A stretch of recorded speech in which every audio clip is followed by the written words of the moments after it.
You know that feeling when you have to get official paperwork recognized in another country?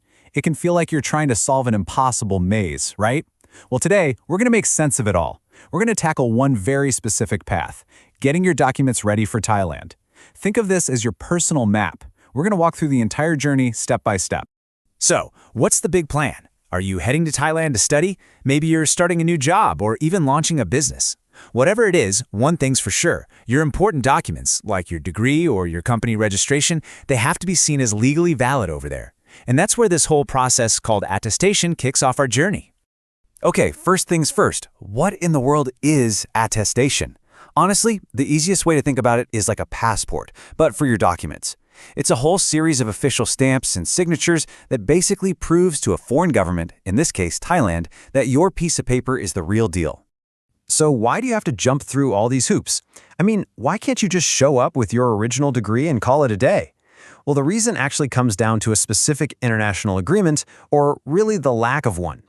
And there it is. That's the key. There's a big international agreement called the Hague Convention that makes this whole process way simpler for countries that are members. But here's the catch. Thailand is not a part of it.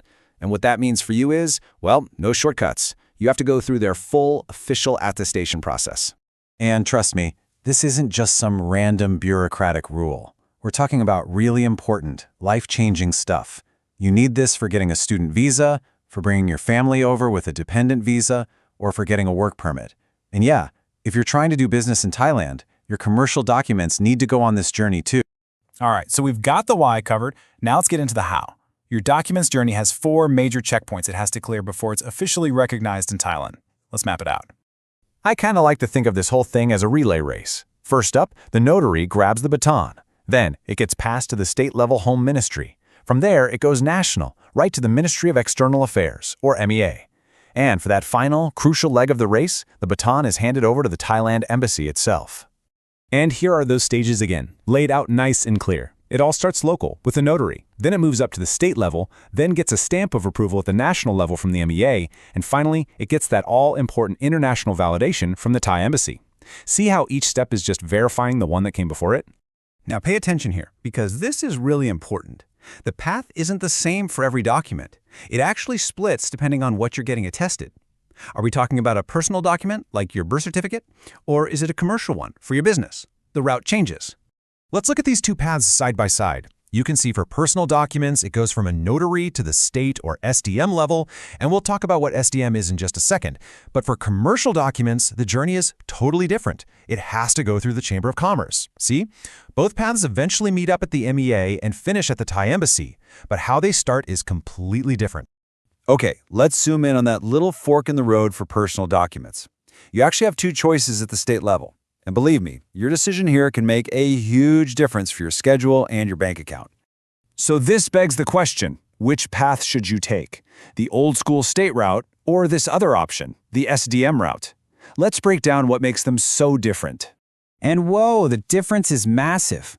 The traditional state route is, well, it's the slow boat. We're talking 30 working days, maybe even more. Plus, it's more expensive.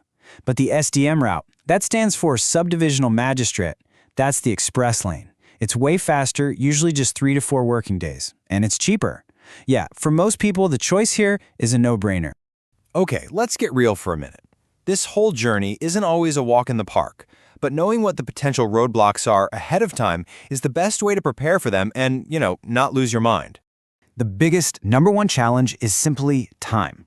This process just takes a while because your paperwork has to pass through so many different government offices. Especially if you end up on that slow state route, this is definitely not something you can put off until the last minute. And the second biggest challenge? Just plain old confusion.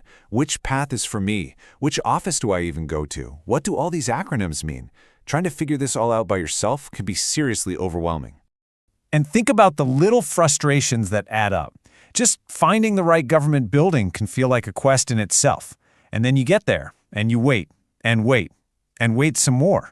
You need an incredible amount of patience as your document inches its way from one desk to the next. It's a true test. But after all that, after navigating all those challenges, you get to the destination. And this is it, A single piece of paper, now covered in a whole constellation of official stamps and seals. This document is now legally recognized and totally ready for you to use in Thailand. It's proof that you made it to the end of the journey. So, let's quickly recap the most important points from our map. First, remember you have to do this because Thailand isn't part of that Hague Agreement. Second, no matter which path your document takes, it always ends at the Thai embassy.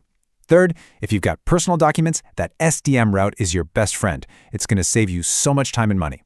And finally, just a reminder to pack some extra patience for the trip.